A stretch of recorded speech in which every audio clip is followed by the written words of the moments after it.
Whether you are on an adventure or at the downtown cafe, your answers are no more than a sniff away. Dog Training 360's purpose is simple: to teach you why dogs do what they do, as well as the action steps you need to take to have better communication, connection, consistency, and conceivability with your dog. Today on our podcast, we're going to talk about bathing your dog. And I get different questions and I get different, I guess I just hear different things in the way people bathe their dogs and how often. And I think that it's, with this total hypoallergenic or hair dogs instead of fur, that, people believe that they can groom them more, or it doesn't matter because it's like our hair. And then you hear, some dogs just hate the bath, but they have to get a bath because we don't want the dog in the bed because they're dirty, and or they're shedding too much, or they have a smell about them, or, it's really quite fascinating to hear people and their philosophies, and can I bathe, and, how often should I bathe, and I don't know, I think that it's, I don't know that there's any major research on bathing a dog, or how often or whatnot.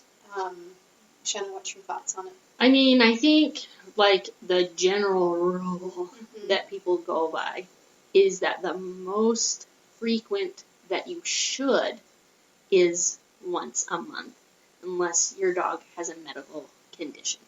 Any more than once a month, and you're going to start having skin problems because the natural oils from the dog's skin and hair is stripped by the dog shampoo. And even though dog shampoo is different than human shampoo really is an oil stripping thing. Right. So, like, if you use that on your dog one time, like, they're going to have a skin problem.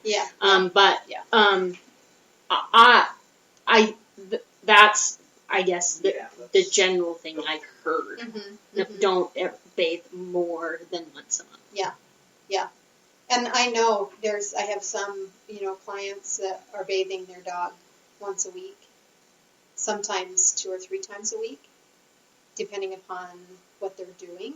It sounds like a lot. Well, Louis has a skin problem, and so he'll have flare-ups where I have to bathe him, like, with a special shampoo that's only for the skin condition. It's not a cleaning shampoo. It is a medicated shampoo that kills the bacteria that lives on his skin. It does not clean his hair.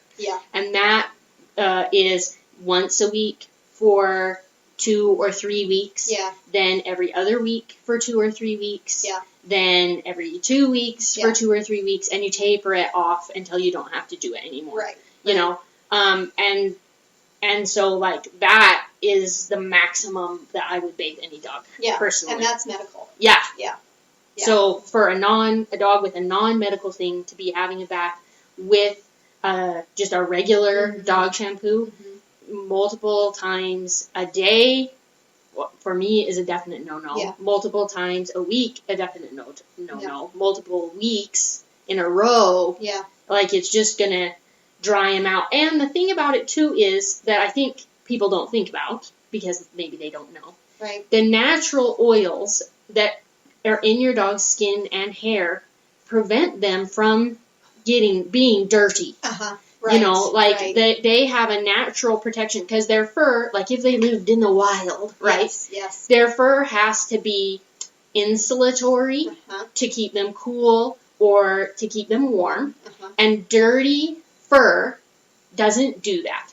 And so their body produces natural oil that keeps the dirt from hanging on to them.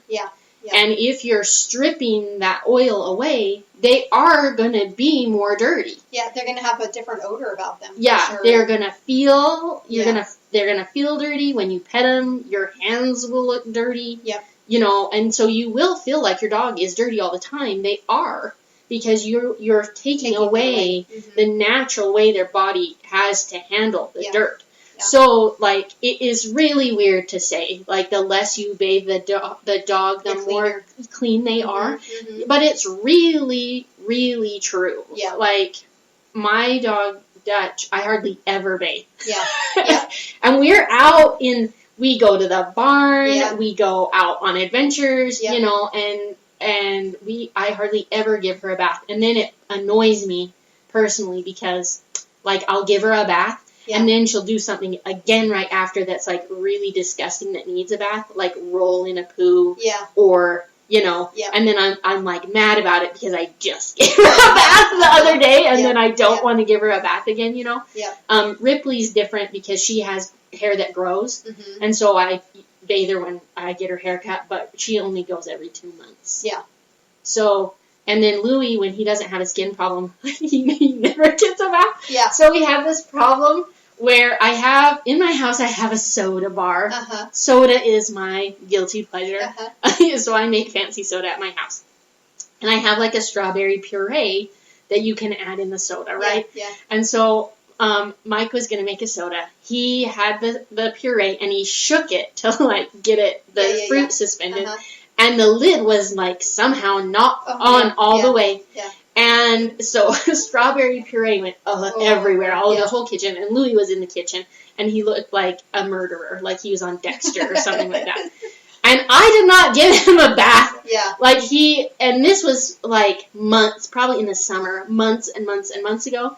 And I think the other day, Mike was like, "Oh, you don't have strawberry on you anymore." Yeah. Like, Yeah. you know, if he's not having a skin problem, Yeah. I never give him a It's bath. better. not Because to. he's at home, like, I don't feel like he's really getting dirty, Right. like Dutch is. Yeah. Like, because he's not out in the dust and Right, whatever right, and all that yeah. kind of stuff. So, I mean, if he doesn't have a skin problem, he may be lucky if he gets 2 baths a year. Yeah. Which is why I posted on Facebook that he was hiding under the bed for bath day. Because if I get the towel or the shampoo out, he knows it's the bath, and he goes Right. and hides under the bed, because then he, like, is like, oh, yes, if I had him under the bed, I get no bath, right? And I just get him out and give him the bath anyway. But he's like, Yeah. he's like someone from the olden days that's like, oh, you would need a bath when the season changes or something. That's like, Yeah. that's like how Louis is. Yeah. Well, and I think that, you know, it's hard for people to feel like, you know, they get dirty and I don't want them in bed with me, where brushing regularly, Oh yeah, brushes, all that, you know, too. every day Mm-hmm. helps kind of activate the oils Mm-hmm. Distribute it through and, the hair. mhm, Mm-hmm. and gets the It dirt stimulates out. their skin. It does. Yeah. Yeah, and it's healthy. Mm-hmm. And as hard as it is for people to understand that, you know, brushing is far more important than a bath for a dog. Mm-hmm. Like, I get, if they get gross, they get sprayed off with water. Mm-hmm. I don't bathe mine.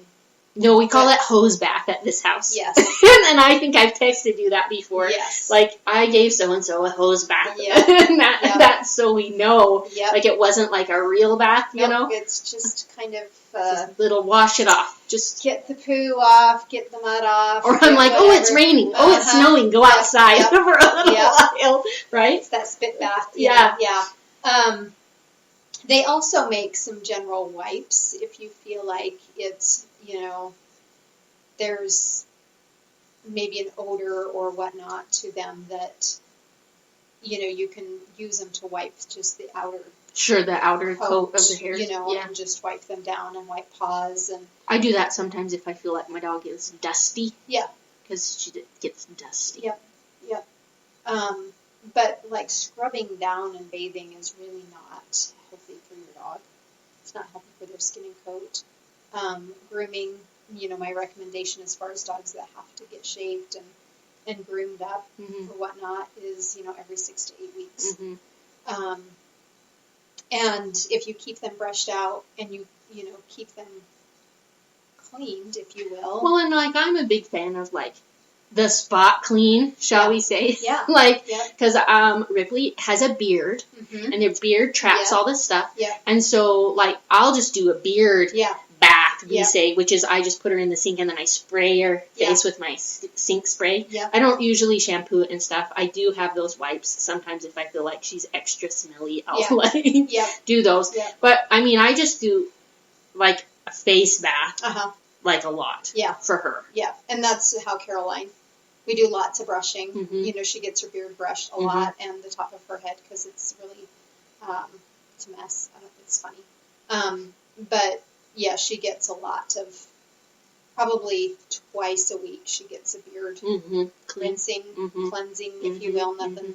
I usually don't use it with soap either. It's just spray it out, and then change all the water bowls.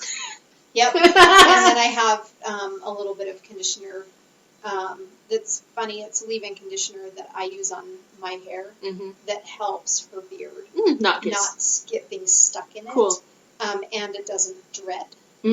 So that, those are just some little things that I've just her beard that is helpful because I'm not going to shave it, and I'm not, and it hurts when you have to pull the. If you're like out, like combing their beard and it's intense, it's not pleasant. Yeah. So bathing is something that gets really, there's mixed, and can I bathe my dog? And, and I recommend that, rinsing off when they get dirty and not getting obsessed about bathing, and scrubbing them down.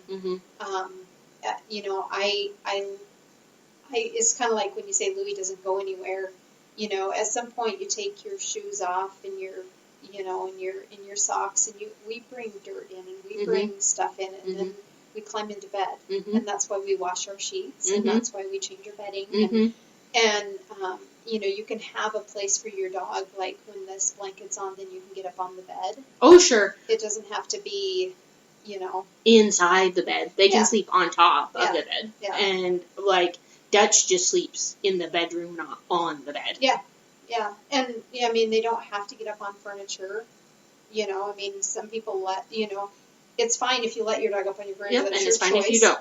But having a blanket up there that they lay on can be helpful as far as, if you feel like, but you would be surprised if you left that blanket there and your dog laid on it day in and day out.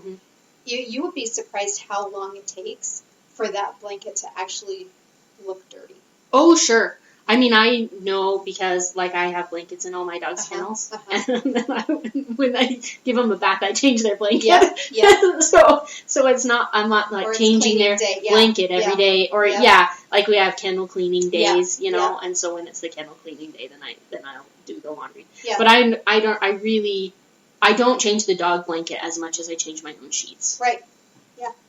And it doesn't smell, and it doesn't, I walk into your house and it's not like, oh, what smelly dog house. Doesn't, it's not that at all. And so I think that we just kind of get obsessed about it, that it's an animal and it needs to be clean for it to be on, cleaned in quotations. I understand, liking the dog to smell good.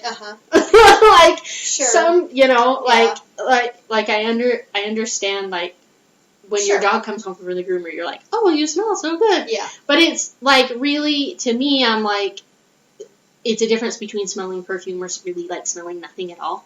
Right. Oh, for sure. Because I feel like dogs have a smell, but it's really, nothing. The dog smell is, truly nothing. Yeah. So when your dog comes home from the groomer, they smell like perfumey, Yeah. And for the day, I'm like, oh, you smell so good. But I really don't, care about it. Yeah. And guess what, people? Dogs don't want to smell like perfume. No, they don't. They don't. So do your dog a favor. Yeah. And don't make him smell. Yeah. Smell's really important to dogs. It's like their primary sense. Yeah. And, and so. And it's their source of survival. Absolutely. If they smell pretty, then everybody can smell find them. Yeah. Yeah.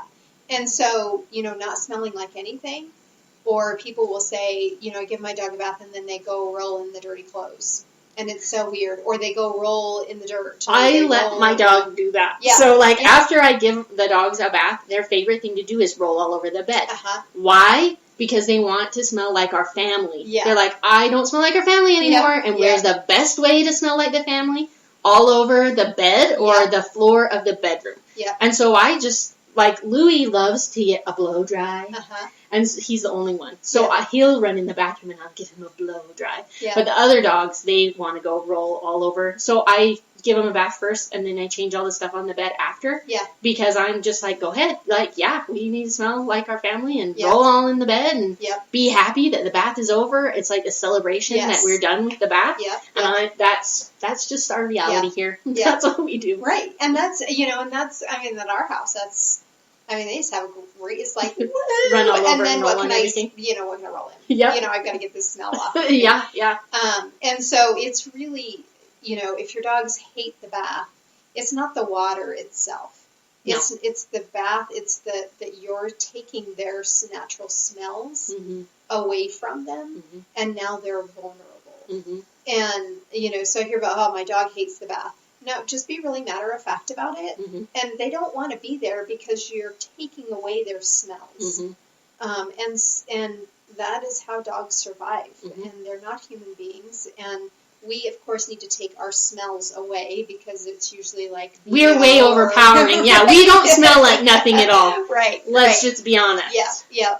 So we, we seek out to smell neutral. And the dog's already neutral. And the dog is good already for them. neutral because they don't sweat like humans do. Yeah. And so they don't get BO, if you will. Yeah. All dogs, certain breeds have a smell about them. Sure. But if you manage it through their diet and just general care, you'll find that those smells are not a thing. Well, they balance out, right? Yeah. Like they can smell more weird if they're out of balance. And that might be a way for people to know if something's up with their dog. Like if your dog starts smelling kind of weird, maybe you got something going on there. Like and working in the veterinary industry, certain things have smells. Yes. Like someone will come in, I don't know what's wrong with their dog, and if you smell their dog, you know immediately what's wrong with it because you have all this experience of because abnormal smells are abnormal. Yes. And they mean something, right? And so when you have this experience of smelling dogs all day, then when you can recognize what's wrong by the smell. Yeah. And it's definitely, through a lot through nutrition, you can help them balance that, whether they're too odoriferous or, whatever that is. But it's important, and over bathing is not a good thing, just like feeding an out of balance diet. It's all part of general care for your dog.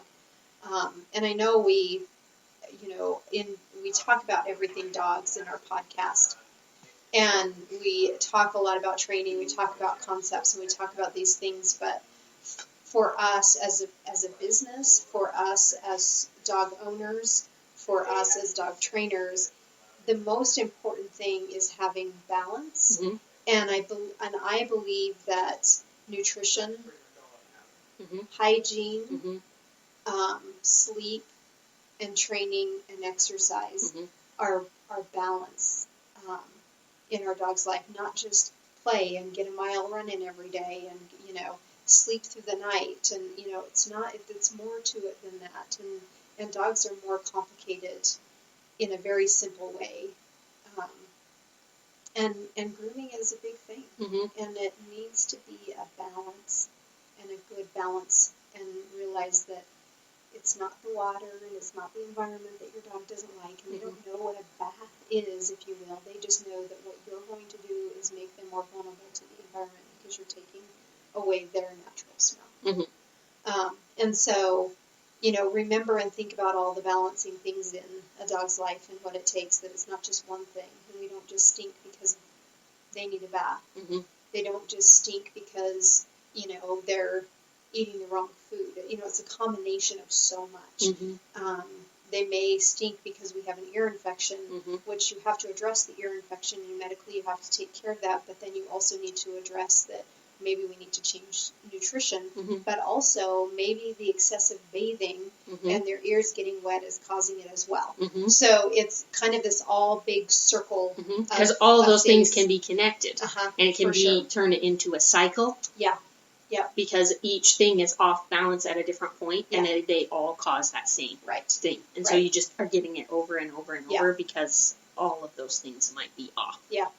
And just to give you an example as we wrap up here, Caroline builds up an excessive amount of wax in her ears, and it's never been infected or anything like that. It's just, and then they get balled up in the hair of her ears. And I've never been an ear plucker. I believe that they need that hair for a reason, but the ears need to be healthy.